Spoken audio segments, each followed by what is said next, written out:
Alors l'histoire de Généanet, c'est en 96 en fait. J'étais passionné par Internet et passionné par la généalogie. Et j'ai réalisé que Internet pourrait être un outil pour faire une méga base de données afin de favoriser les échanges entre généalogistes. Donc je renouillais dans un certain nombre de forums, dont FRREC Généalogie.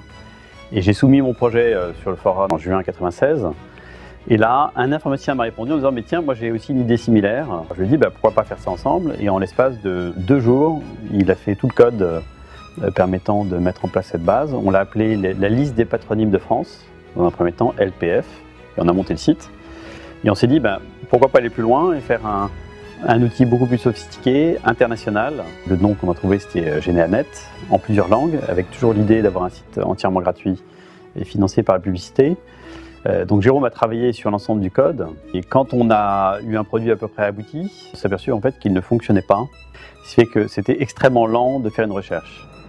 Et là j'ai appelé au secours Julien Cassaigne, que j'avais connu dans le cadre de mes études, qui en quelques heures a pondu un moteur de recherche avec un système d'annexation très sophistiqué qui a été ensuite utilisé pendant très longtemps par Généanet. Et on a pu enfin sortir le site. Bonjour, je m'appelle Julien Cassaigne, je suis mathématicien au CNRS et je participe à Généanet depuis sa fondation. Jacques Lemarois, que je connaissais parce que nous avions été étudiants ensemble, m'a contacté pour me demander si je voulais participer à un projet qu'il avait avec quelqu'un d'autre. Le quelqu'un d'autre était Jérôme Abella, pour monter un site de généalogie. Et Généanet a toujours été vigilant pour porter ses valeurs d'entraide et de partage. En dépit du fait que Généanet est une société avec des salariés et doit toucher des revenus, on a toujours maintenu le côté collaboratif et contributif. Et 20 ans après, je pense qu'on a réussi ce pari de garder la conciliation entre un côté de société qui supporte l'entraide et le partage et un autre, une société qui fonctionne et qui est en bonne santé pour servir ses utilisateurs et la communauté des gens qui contribuent.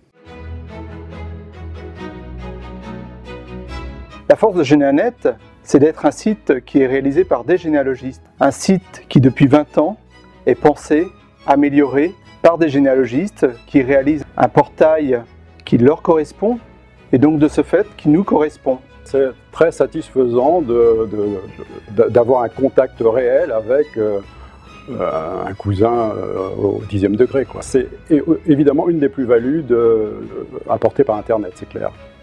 Et Généanet, puisque le système de Généanet par le jeu de la messagerie, etc., favorise ce type de rapprochement. Alors, ce qui a beaucoup changé, c'est le fait que grâce aux internautes qui ont mis leur arbre généalogique, ça a permis à beaucoup de trouver des branches ou même des cousins germains qu'ils avaient perdu de vue du fait, très souvent parce que les familles ont éclaté ou parce que les personnes viennent de province, parce qu'on est tous des immigrés de province, n'est-ce pas, ou d'ailleurs maintenant.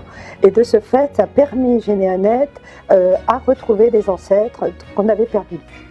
Quand on est pour moi favorable à la diffusion des données, à l'échange, au partage, Généanet c'est un outil formidable qui permet d'avoir accès à des arbres d'autres personnes, d'autres chercheurs, des amateurs, débutants, pas débutants, confirmés, et d'échanger avec eux, d'entrer en contact avec eux, de croiser les informations, de vérifier ce que les autres ont mis, de vérifier ce que soi-même on a mis.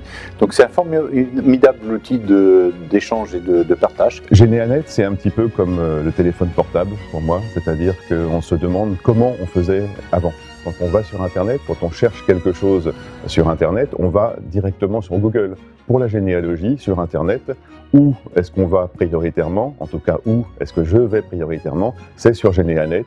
Et là, en tapant, grâce au moteur de recherche, les éléments en ma possession, je trouve toujours, c'est quasiment 99,9%, un point auquel me raccrocher dans une généalogie, dans une base, dans un dossier qui est sur Généanet pour faire avancer mes recherches. Donc c'est pour moi devenu un outil incontournable et encore une fois, comment on faisait avant, je ne sais plus. Je peux vous dire quand même que Généanet a changé ma pratique personnelle de la généalogie dans la mesure où je sais que la recherche généalogique, qui n'existait pour moi qu'à travers les gens qui venaient dans mon établissement, c'est-à-dire une direction de service d'archives, je sais que la généalogie est un exercice assez facile largement facilité du reste par les sites comme le vôtre, en particulier par le vôtre. Internet a révolutionné la pratique de la généalogie en faisant en sorte que les généalogistes ne soient plus solitaires, travaillant seuls dans leur coin aux archives départementales, mais mettant leurs travaux en commun sur le plus grand réseau social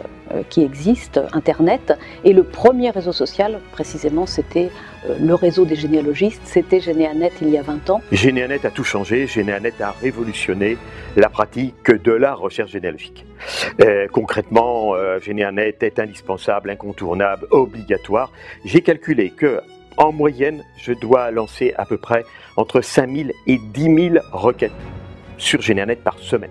C'est-à-dire que je me sers de Généanet à deux niveaux, à la fois avec la recherche par patronyme, pour localiser un patronyme dans un secteur géographique, pour le localiser à une période précise, et puis surtout pour définir, identifier le berceau des patronymes rares. Ça, Généanet n'a pas son égal, c'est génial.